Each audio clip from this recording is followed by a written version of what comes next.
Hello lovely people, I'm Catherine and welcome to Park Home Life. This week, excuse me, I'm just going to cross my leg, get comfy. This week will be the second part of the Q&A session that I started last time, 2 weeks ago. And before I get into that, hello Stella. Yes, good girl. I'm not talking to you, I'm talking to the lovely people. Yes, can you go down? Oh, and Fredfred's coming in. Go down. Apologies if you can now hear the washing machine in the background. I did pull the door to, but Fred's just opened it. So I hope it's not annoying. If it starts spinning or anything, I'll go and pause it. But it's a lovely sunny day, so I thought it was a good opportunity to wash my bedding. What was I saying?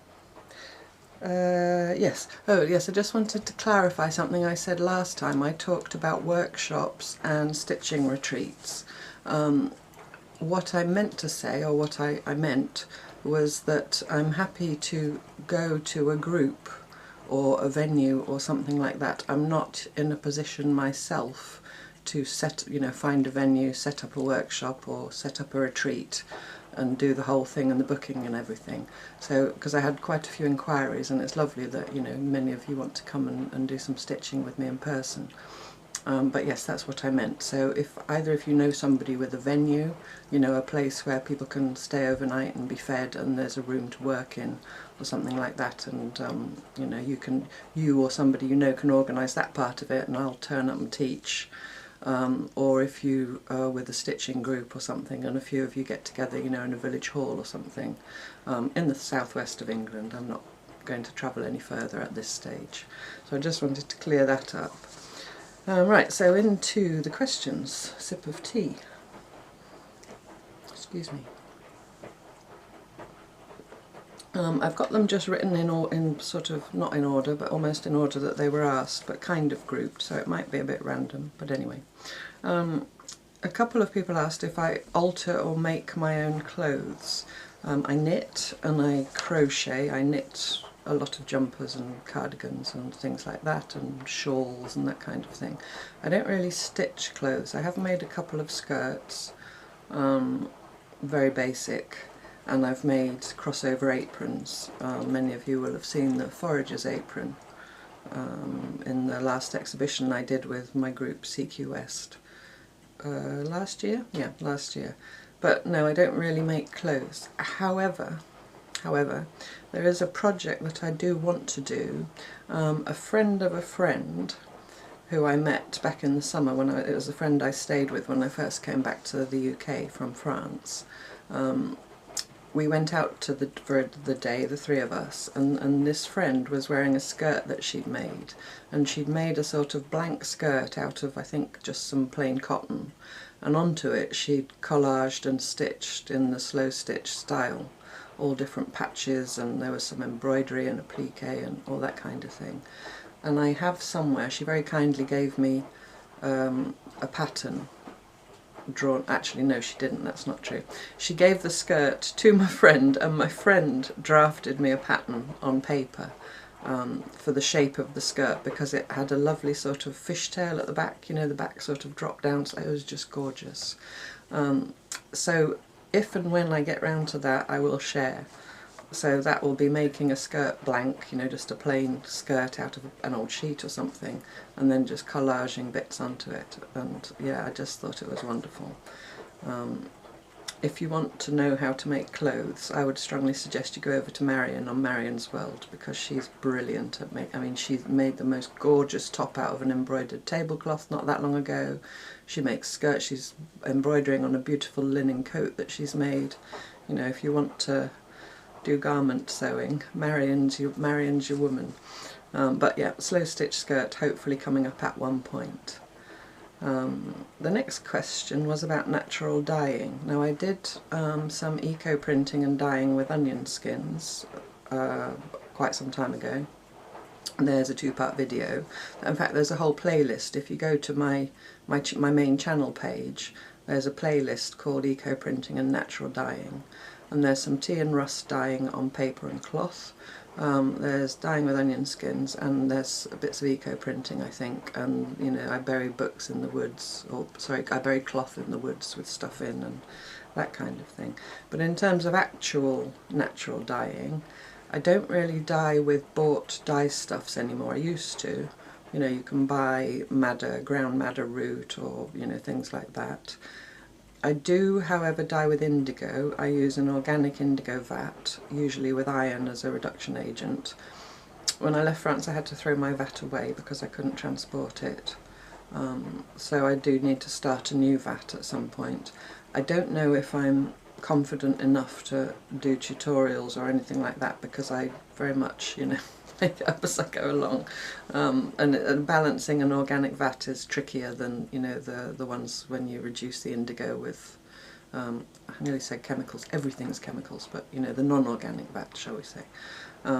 But then I might, you know, if I do it, I might just share a bit of my process rather than an actual tutorial. I don't dye with food waste except for onion skins. I don't dye with berries of any kind, because the colour won't stay no matter what you do. There are some exceptions, but on the whole, you know, blackberries and beetroot and red cabbage and all that kind of thing, the colour won't stay, and I'm not really into that, you know. I mean, it's fun to, black beans is another thing. It's fun to play with, but I prefer to use things that I know by proper process of mordanting and so on, that they'll fix. So there won't be, you know, natural dyeing with bought dye stuff, and there certainly won't be natural dyeing with red cabbage or beetroot or anything like that. But someone also asked, which is kind of connected, that I've talked about planting a garden here in my new little park home. A park home, by the way, I believe is known as a mobile home in other countries. And we used to call them mobile homes here. I don't know why we went over to calling them park homes, but anyway. Because a few of you asked that as well. Yeah, planting a garden. Will I plant dye plants? Yes, I certainly will. Plants for eco-printing mainly. Favourites, I've just written a few down in case I forget in the moment, would be a smoke bush or cotinus, a buddleia.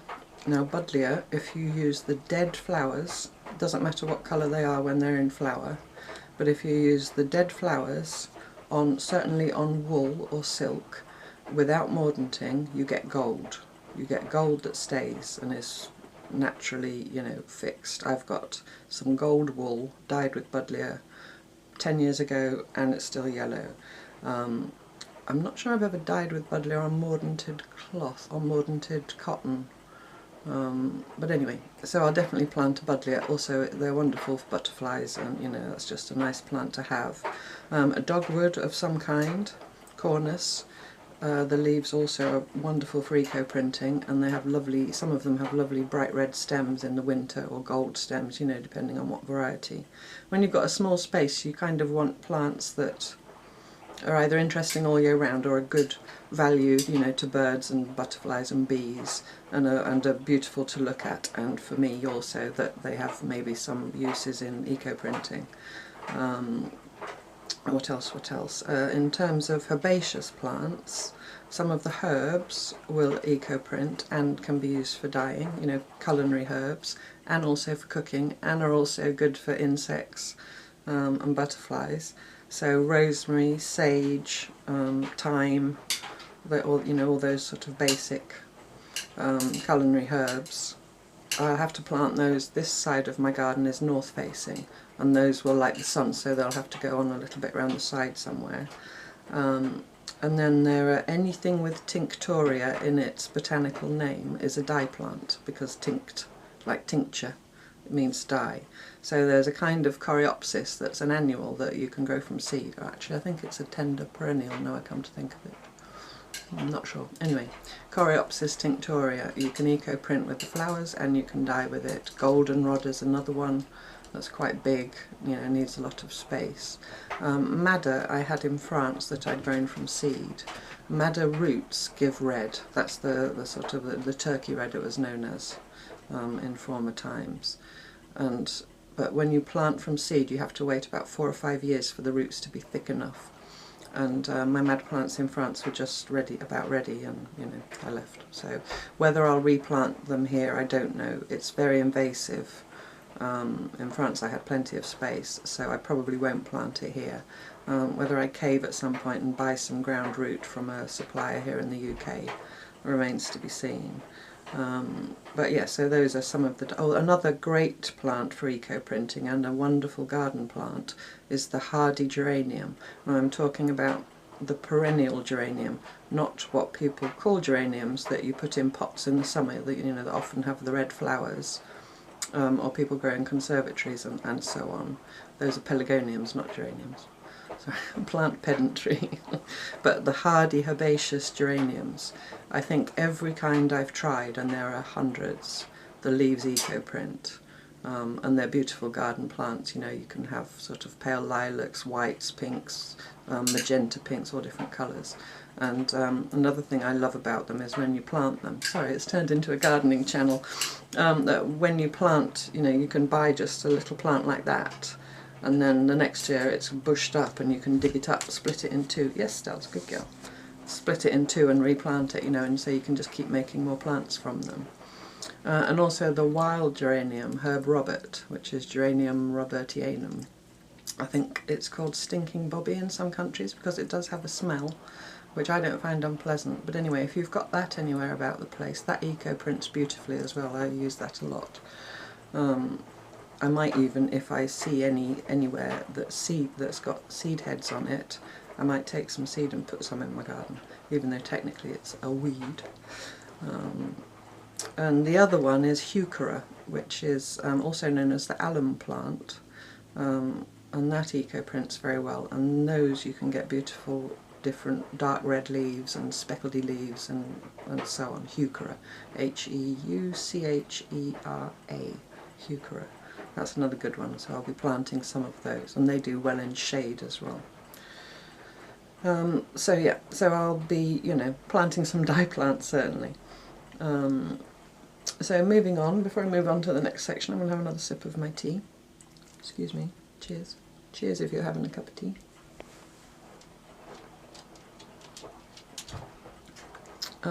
How I started with textiles and stitching.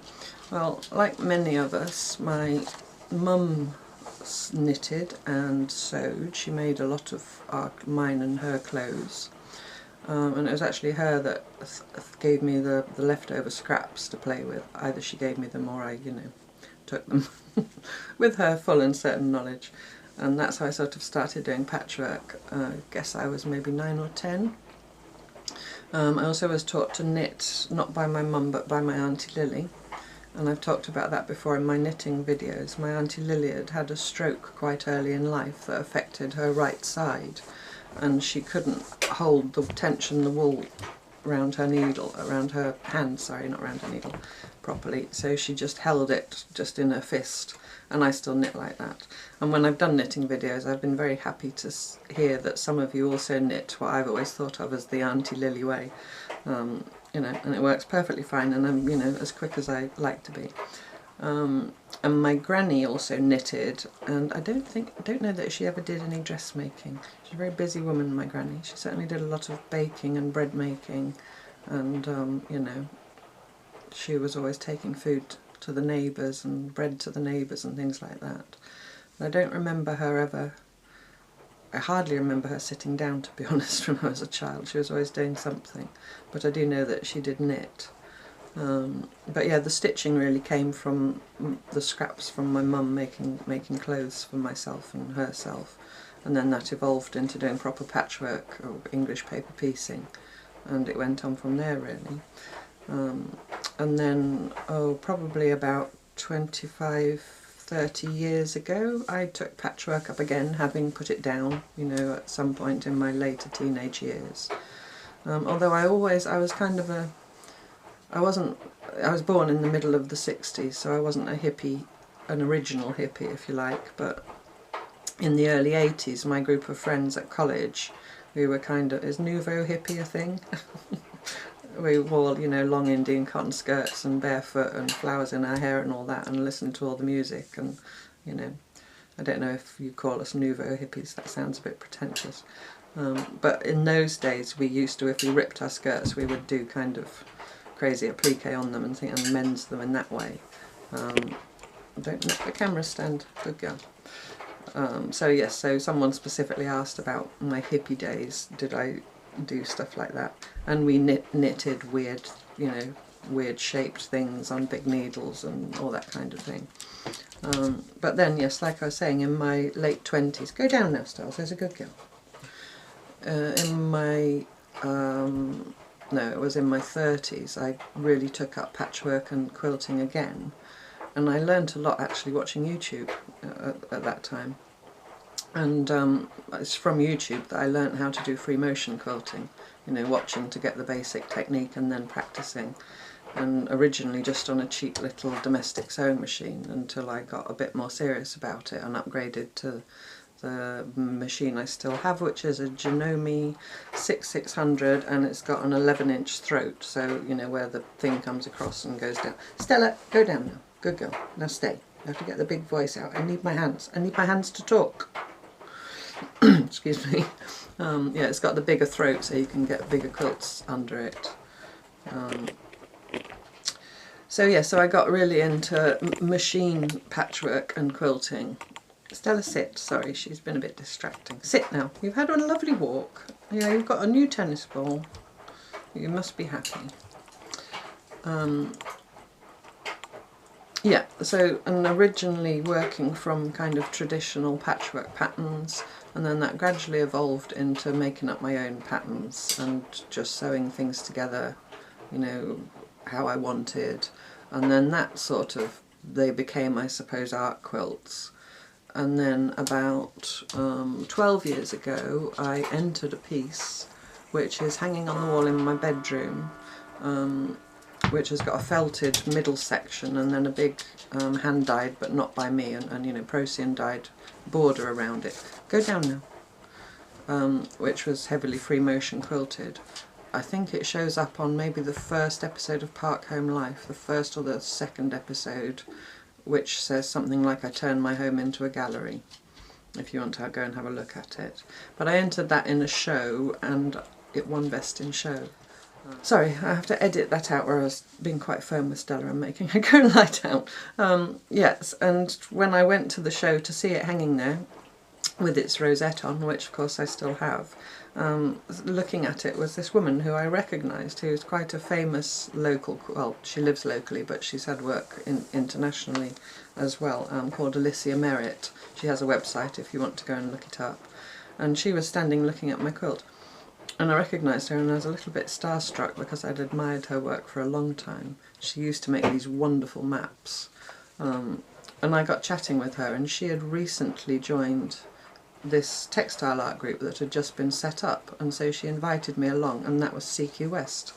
And the rest is hysterics, as they say. So that really moved me along as well, you know, in terms of art quilts. And then I was working mostly, or if not always, by machine, and using bought commercially dyed cloth and some bought hand-dyed cloth, you know, from other people. And then I started teaching workshops and exhibiting and so forth. And then at one point, a few things kind of happened at the same time. I began to become aware of how much cloth I was buying, fabric as I called it in those days. A friend lent me a book by the English artist Alice Fox, and in there was something about India Flint. So I went and looked up India Flint, who's an Australian artist and is greatly credited with bringing eco-print to the world. And so I went down that rabbit hole and I started experimenting on my own and getting kind of mediocre results. And then I went and did a workshop with Caroline Bell, who I've mentioned before, who's an eco-printer and textile artist here in the UK. I did a 2-day workshop with her, and my eco-printing just went shoom with, you know, all her knowledge and so on. And so I had the hand stitching coming into the machine work. I had my kind of consciousness raised about how much textile I was consuming. So I started looking at ways to repurpose cloth, and I discovered eco-printing. And then, so I started experimenting with that, and I went back to all the traditional quilting blocks and patterns that I'd learnt, you know, earlier in my textile journey, and started doing them wonky basically. You know, I started sort of rebelling against that quilterly precision of having precise 1/4 inch seams and matching points and all that stuff. And so I'm playing with, and that's where my wonky log cabins came from. Playing with that and looking at a log cabin and thinking the basic principle is a hearth square at the centre and then the light and dark, and within that you can just play. You know, you don't have to have all your logs exactly the same width and, you know, perfectly matching and everything. So in all that, with all that happening, I then came across Claire Wellesley Smith's book, Slow Stitch, and that just was like, aha, that's what I'm doing. You know, this describes what I'm doing, repurposing cloth, looking at other textile heritages, my own, and also Indian Cantha and Japanese Boro, which I'll talk more about in a bit. The eco-printing, the natural dyeing, you know, the not using the Procyon dyes anymore, looking at more sustainable ways to put colour into, you know, an old sheet or something so that you can use it in your work. And the love of hand stitching and slowing down and not making, you know, an art quilt every month, but making maybe one a year. And also going back to making useful textiles. Not that an art quilt isn't, not that art isn't useful, but I mean, you know, bags and pouches and quilts for the bed and, you know, cushions and all that kind of thing. So yeah, so that's how I got to where I am now, really. As an aside from that, someone asked about free motion quilting, because I mentioned some time ago that I thought that the slow stitch ethos could apply to it. Now, when I used to do free motion quilting, one of my favourite things to do was pebbling, which is just drawing little circles or, you know, circle-ish shapes on the surface of the cloth of all different sizes, and you have to fit them all together. I'm doing it now, you see. Can you see my hand? And I think that process of sitting and doing that was very mindful. So although it didn't have necessarily the sustainability aspect and all that kind of thing, I do think that there can be mindfulness in working by machine in certain ways. And for me, the core of slow stitch has got nothing to do with the actual stitching or, you know, what you do. It's how you do it. It's the mindful, meditative side of it that is at the core of slow stitch. Yeah, I bang on about that a lot, but I feel quite strongly about it. Slow stitch is not just doing messy stitching. Yeah, I'm not going to bang on about it anymore. You've heard me enough, probably. So yeah, so there wasn't, the one person asked, when did I have my epiphany? There wasn't sort of a single moment. It was all those threads coming together and just gelling, and that's where I am now. Oh, and another aside to that is, did I have any friends? One person said that they were coming over to this way of working, this slow stitch way of working, and they had friends who are traditional. When I say traditional quilters, I mean not, you know, traditional going back generations, but that kind of, you know, rotary cutting, precise measuring, all that kind of quilting. Which I have absolutely nothing against whatsoever. It's not that I've thrown it away and now I think it's, you know, not worthy. It absolutely is. There's beautiful work in that world. Anyway, this person said that she had friends who were machine quilters, let's call it, or machine pieces and quilters, who were very not understanding slow stitch, and I had the impression from the way she put it that they were being a bit mean about it and her, and I had that a tiny bit because I used to work in very bright colours and very precisely, and you know, made quite big, impressive, if you like, wall art, and then I went over to this dingy, rusty, you know, rough hand stitching and raw edges, and yeah, there were some people that said, oh, that's a shame because your work was so beautiful before. I guess it's a kind of backhanded compliment, but I don't think there was anyone really that stopped being friends with me over it or anything like that. And I would say that if you are faced with that, if you're faced with people that don't understand, and that quite often can be people working with textiles in that different way, then try and explain. And if you can't, you know, explain, or if they can't get it, then just say, well, each to their own, and, you know, move on. Try not to be upset by it. You know, we're all different. You do you, let them do them. If people are mean, then obviously I wouldn't have anything more to do with people that were deliberately mean to me. Had enough of that. But yeah, I'm sorry if you're experiencing that, but I would say do try to explain, because sometimes you will be surprised, you know, if you actually take the time to explain to people that they might get it. Okay, so that was a lot of time on one little bullet point. Another question was, if I could choose one community or person to visit, either present or past, what would it be? Well, I struggle to choose one. In terms of cultures other than my own, I don't think it will come as any surprise that I will choose India and Japan, the Boro textiles of Japan, and the Kantha textiles of India. And for me it's not only the aesthetic of that, but more the ethos. And it's quite a difficult subject to talk around, I think, because you have to... Excuse me, I'm just going to close that door because buttons or something are clanging against the door of the washing machine. Sorry, which might be disturbing. What was I saying? Yes, cultural appropriation. Yeah, but where my thinking is, if you take respectfully another culture's heritage and are inspired by it, and, you know, bring it to the world and talk about it and so on, then that can only be a good thing. It's not, you know, kind of direct copying or profiting from it.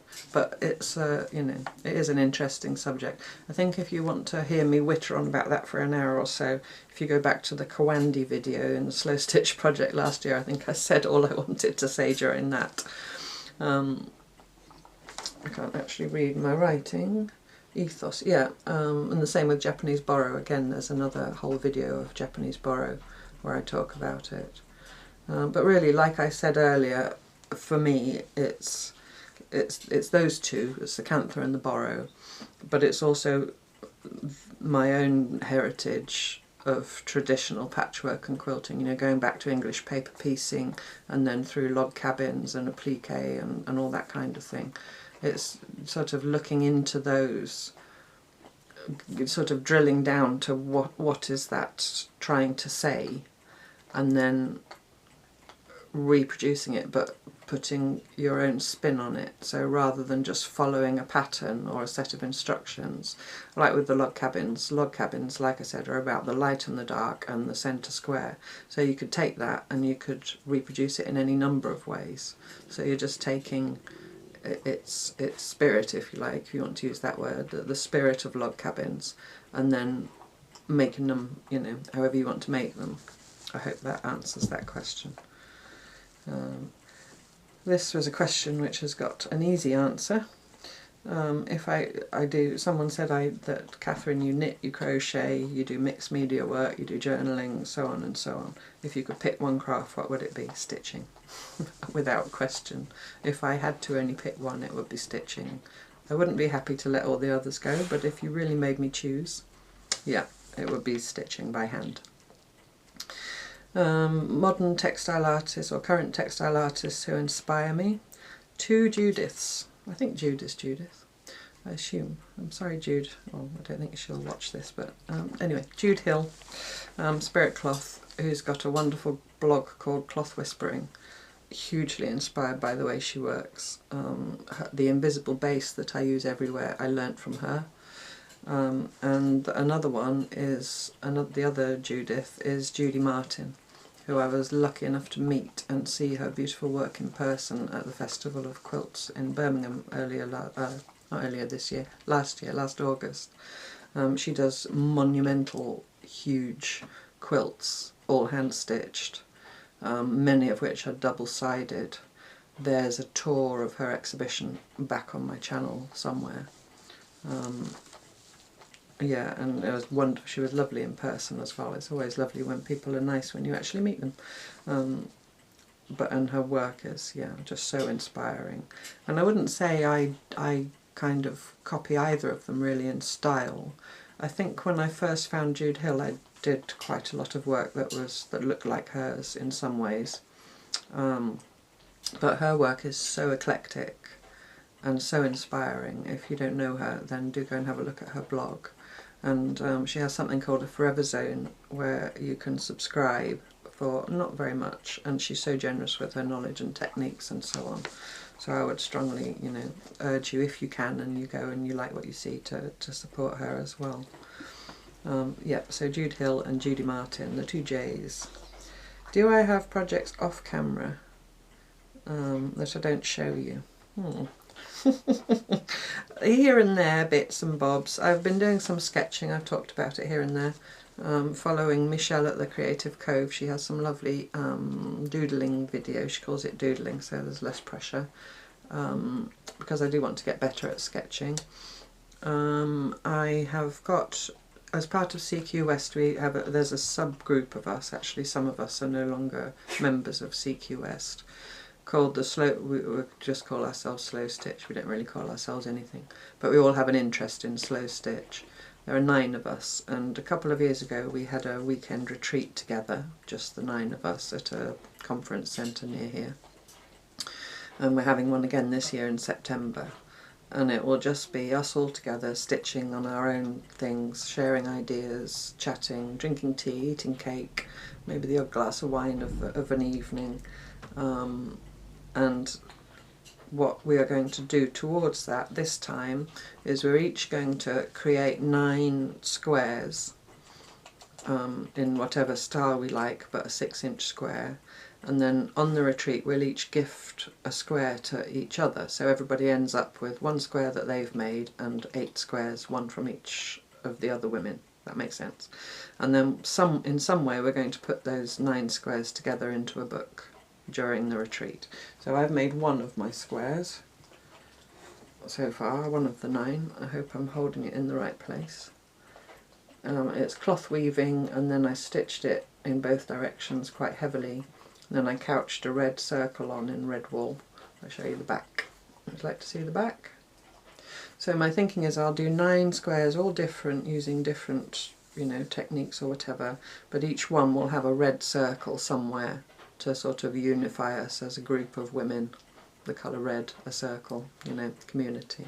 So that's a little project I'm working on off YouTube.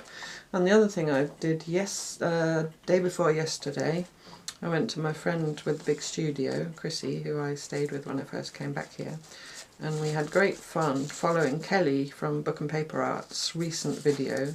She tagged my stitch meditation scrolls, and she did them with paper. So I went to Chrissy's, who's, like I said, got a big studio and all the toys, and I won't show you the whole thing because it goes on a bit, but did some collage and mark making and so on with that. And I do want to play more with that as a form. And then you can either just keep this as it is, as with the stitch scrolls, just as an object in its own right, having enjoyed the process of creating it. Or you could, if you were a journal maker, you know, cut pieces of it out for using in your journals. But it was lovely to work on a long strip. The same principle as a stitch meditation, I think, because you kind of had, it's like a path. It's like working along a path rather than a square or a rectangle. So thank you, Kelly, for doing that. And I'm looking forward to doing a bit more work on that. So yeah, so playing more with mixed media, and I've also got my woodland scroll that I showed somewhere a little while ago. The cloth I've eco-printed with leaves here from the new, what I call the new woods, but I mean new to me. Stitching on that now and then, and I've always got a meditation scroll on the go for an odd moment. And I'm crocheting granny squares, I don't know why. And I'm knitting a pair of scrappy socks for my son who's coming at the end of March, so hopefully they'll be done by then. So that's what I'm doing apart from all the things you see me doing. I hope that's enough.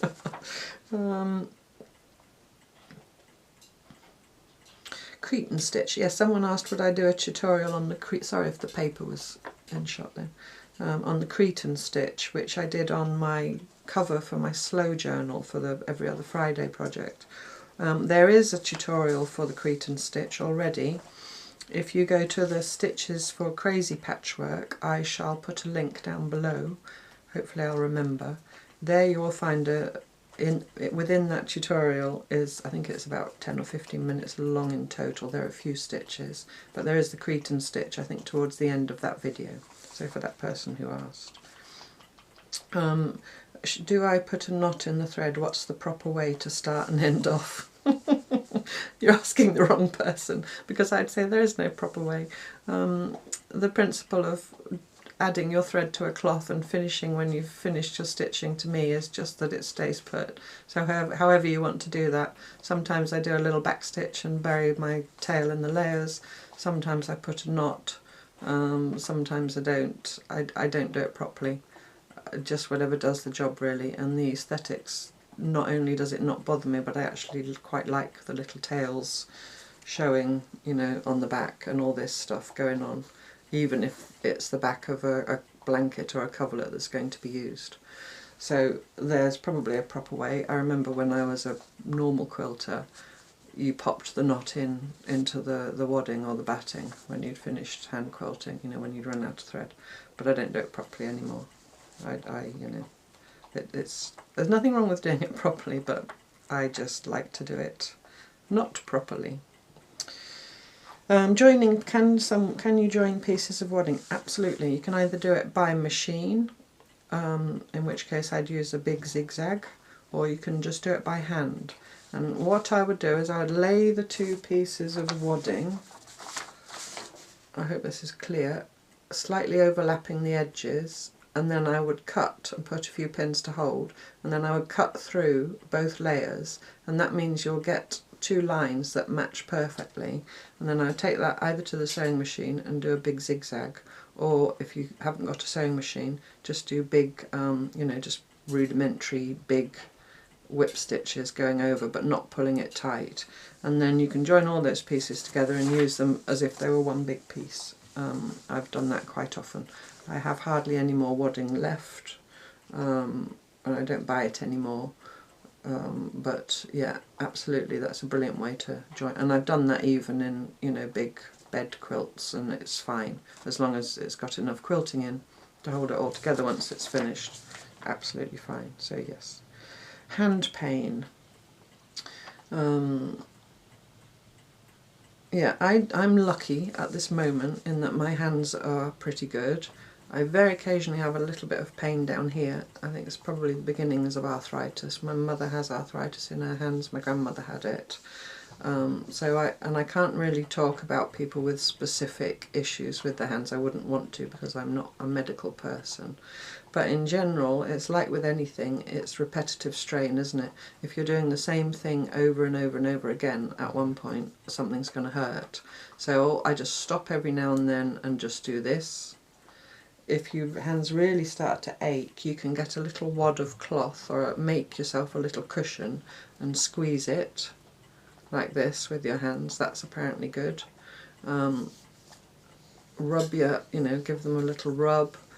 I stitch for hours on end, and sometimes you stitch for hours on end and suddenly you realise your hands are hurting, and they've probably been hurting for some time, but you haven't noticed because you've been absorbed in your stitching. Maybe if that's you, then set timers or something so that you remember to take a break, you know.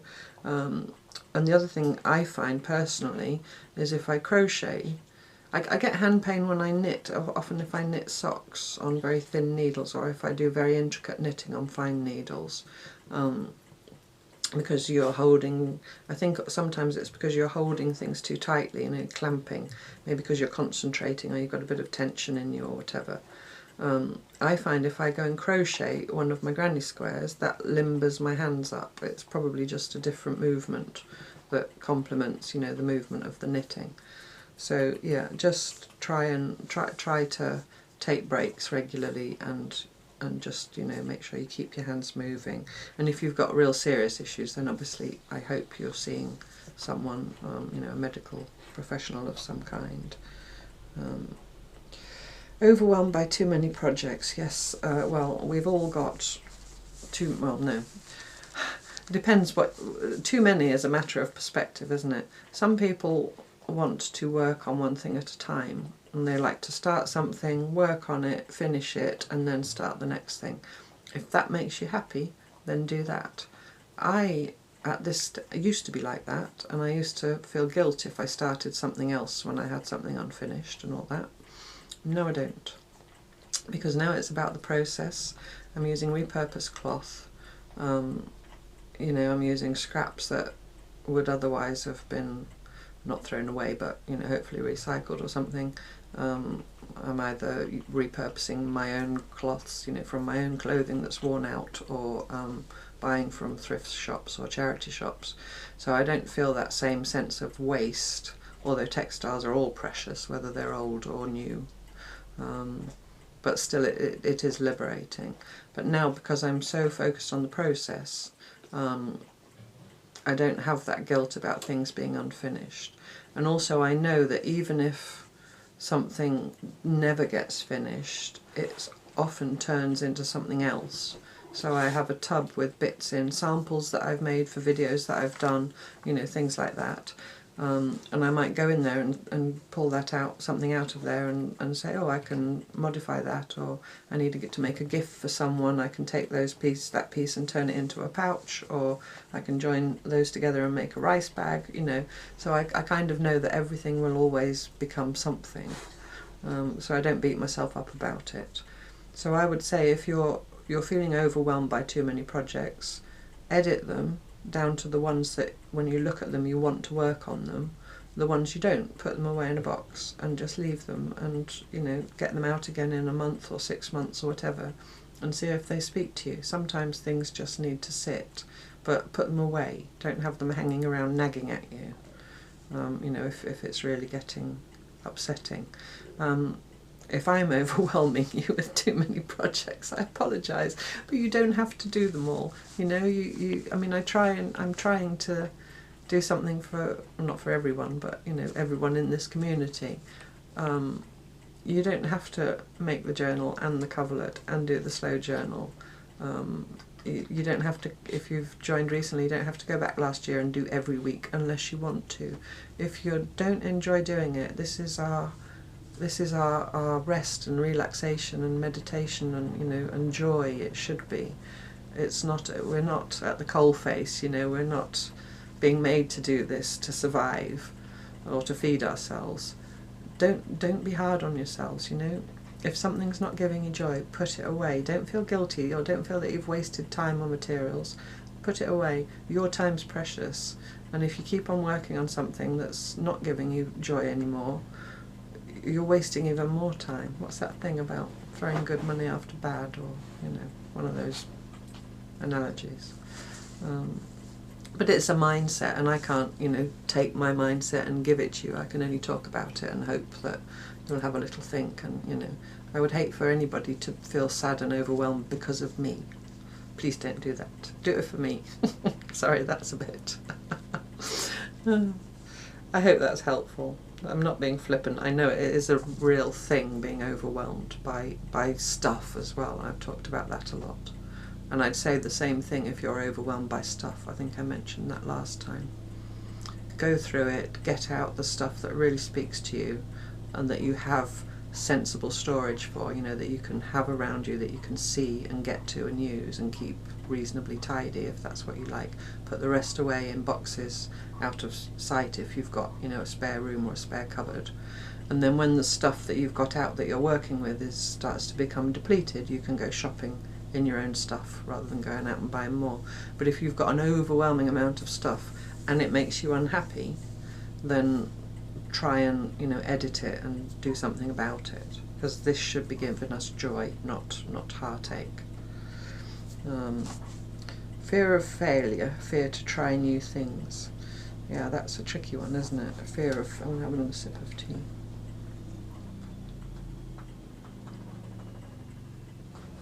Sorry, the washing machine's spinning. I hope it's not disturbing. Fear of failure. Fear of failure is the biggest block to us trying new things, isn't it? Because we're worried that we'll fail.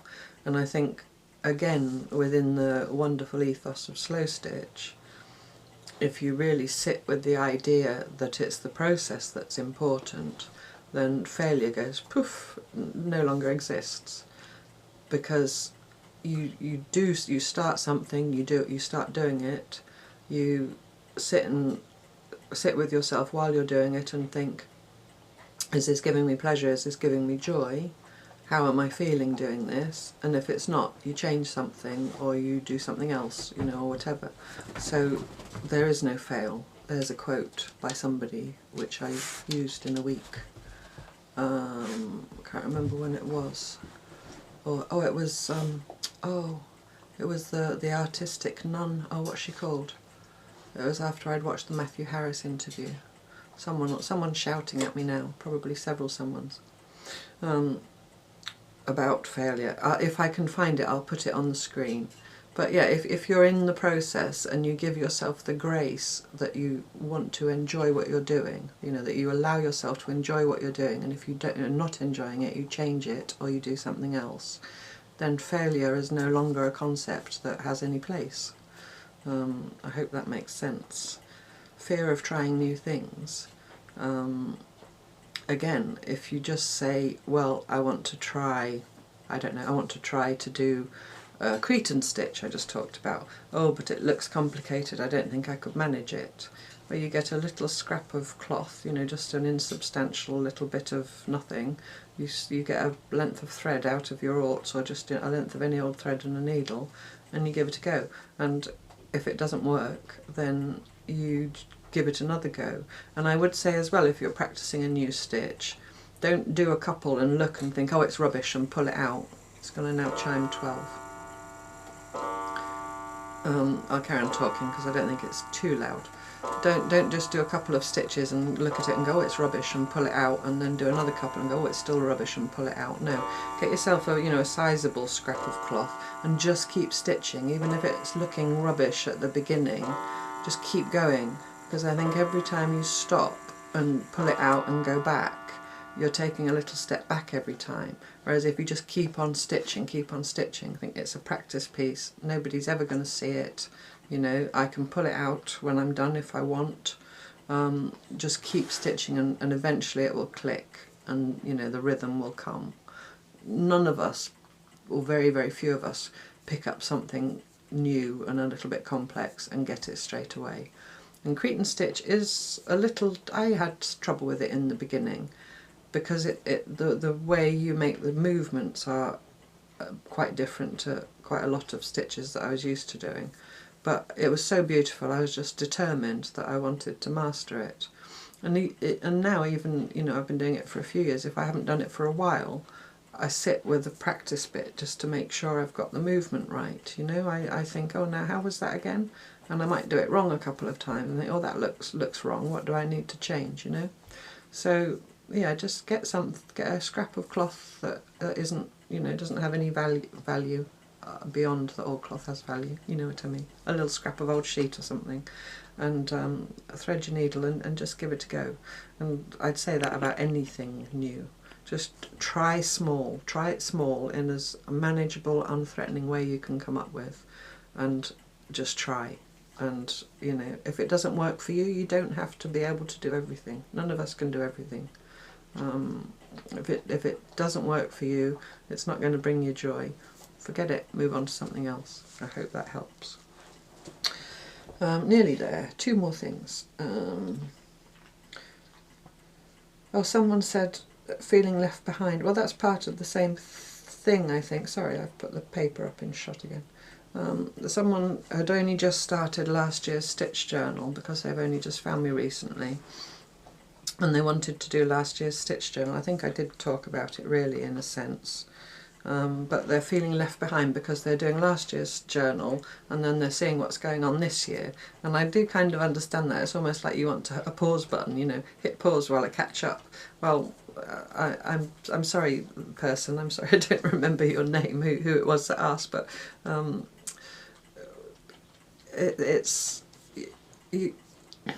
what do I want to say? I'm sorry, we can't pause and wait for you, really, I suppose was what I was going to say a bit flippantly.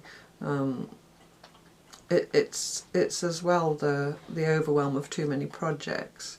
if you really decide that you want to do last year's stitch journal and you can't do that, and say you want to do the comfort cloth as well and you can't do both, then you'll just have to make a choice, and that will be a question of sitting with those two ideas in your head, if it is those two things, and thinking which will give me the most joy, and trying to let the other one go.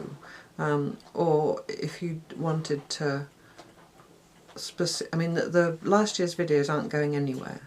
So if you want to carry on with say you wanted to do the coverlet this year, the comfort coverlet, do the comfort coverlet, and then in those weeks when you've caught up, or we've done less stitching, or those months where there are 5 Wednesdays, and you've got extra time because of life or whatever, then go back and do one of last year's prompts. You know, it just depends. I mean, I can understand some people want to work in a structured way last year, you know, one at a time every week, but really you have to do you just have to find your way. If it was me, I would do the coverlet, and then those weeks when I had more time or more inclination or whatever, I'd go back and do last year's. Those videos are not going anywhere unless YouTube takes them down, and even then I've got them backed up. So, you know, don't panic that you're under time pressure. Again, I'll go back to saying this is supposed to give us joy and pleasure, and if it isn't, then you really need to sit and have a good talk to yourself and try and find a way, you know, so that it does bring you pleasure. I feel like I sounded a bit harsh then, I didn't mean to. But, you know, I hope there was something useful in all that wittering, if that's you. And the final thing, do I ever feel stuck creatively? Again, because I've got so many different strings to my bow, as they say, and so many things going on, if I'm stuck with one thing, I just put it in my basket and work on something else, you know. Some days I feel like stitching, some days I feel like knitting, some days I feel like doing mixed media or drawing or whatever, and so that's what I do. Obviously there are things I have to do because I have to make the videos, you know, I have to do certain things at certain times for you all, and I actually like that discipline. So I would say if you're feeling a bit like a butterfly flitting from thing to thing and it's not making you happy, maybe try and impose a little bit of discipline on yourself. I have a friend who I've talked about before who every morning makes herself a cup of coffee, sets an alarm for 15 minutes and stitches on quite big scrolls she was doing. I don't know if she still is. Stella, excuse me, sorry, she's digging a nest out of my sofa cushions. Cheeky monkey. Sorry about that. Yeah, so she sets an alarm, and so every morning, and so she's found a time in her day when she knows she can sit quietly for 15 minutes. And another thing I'd say is I often, if you've got animals or small children around, be careful, but I often leave the needle threaded in the work. So in stitch meditation scrolls in particular, I will stop stitching before I get to the end of the thread, thread the needle into the scroll, you know, just tuck it in and leave it. And then if I've got a moment I can pick that up and stitch. Or if I don't feel like stitching, but I sort of know it would be good for me if I did. You know that thing you don't want to start, but you know if you do you're going to like it, and it'll make you feel better, it'll soothe you. It's much easier to pick up something and stitch than it is to find the thing, find the thread, find the needle, find the scissors, you know, thread the needle, make a knot, don't make a knot, whatever. Do you see what I mean? So if you've got it there handy, wherever it is you sit in your home, I have a little basket by where I sit, which has got my granny squares in, it's got my rice bag with my scrappy socks in, it's got a few bits and bobs for my slow stitch book project, and it's got a stitch meditation scroll, and it's got a basket of my you know, tangly orts, and a pair of scissors and my pincushion. So if I'm sitting there, all I have to do is reach my hand into the basket, and I can almost do it like a lucky dip, you know, see what comes out and work on that.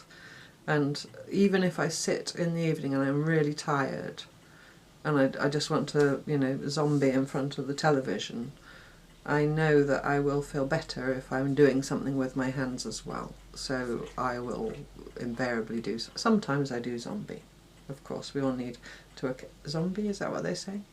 You know what I mean? Don't mean go around like this. But yeah, I would say if you're feeling stuck, have lots of things on the go, which kind of, if you're comfortable with that, so that you can go to something else, because you'll get unstuck at one point, that's nearly guaranteed. Another thing for being stuck, if you're a mixed media person, collage. Collage is wonderful, and if you're not a mixed media person, all you need is a bit of, you know, a scrap paper to work on, a bit of packaging, and some torn up magazines or junk mail or whatever, and a glue stick. And you can, if it's all junk paper that's going in the recycling anyway, it's a bit of glue stick. Just do it for the joy of doing it, and then put it in the recycling. You know, or if you've made something beautiful and you want to make journals or do other mixed media work, then go for it. But tearing paper up and sticking it on a bit of paper is the best unsticker, ironically. For more, maybe more sensible words on being stuck, if you haven't already watched Marion's video where she put her phonology wheel project that she did last year together, it's beautiful. I mean, go and see it for the beautiful book if you haven't already seen it. Marion's World, if you don't know, is the name of her channel. But also, in the process of showing us that, she talked about feeling creatively stuck due to circumstances in her own life, and how the phonology wheel project, where she had to go outside every day to her garden, that's the challenge she'd set herself, to look for a plant or, you know, something that was in flower or whatever, take a photograph and then come in and do her watercolour drawing. That was kind of similar to my friend and the 15 minutes stitching. Find a little bit of discipline to do a small thing, but make it small and manageable. Don't set yourself up for failure. And I think if you can come up with a little daily project like that, if you've got a stitch meditation scroll, it might be to just thread your needle with a lazy girl thread, or, you know, however long you thread, an arm's length I usually do, and stitch until that thread runs out. And you're going to do that every day. And more often than not, that will kind of open the floodgates to other things. But it's just finding that little bit of discipline. Make it easy for yourself. Don't set yourself up to fail. And I think that was it. And I think that's probably an hour, if not more. So I hope that was good. I hope I was in shot. Many apologies again for Wednesday's video. If you watched that, where you couldn't see what I was doing for most of it. I didn't want to. I did think about going back and reshooting, but when I just talk like this, if I go back and do it again, I can't repeat that. And I'm not clever enough to get the voiceover off that and put it on another visual. So anyway, I'll try and do better next time. Fingers crossed that this went okay. Thank you so much for all your questions and all your support, and, you know, giving me the thumbs up and all the YouTubey stuff, which does help my channel to grow and brings more lovely people into our community. And thank you so much for watching, as always, and I look forward to you joining me next time for more park home life tales. Bye bye.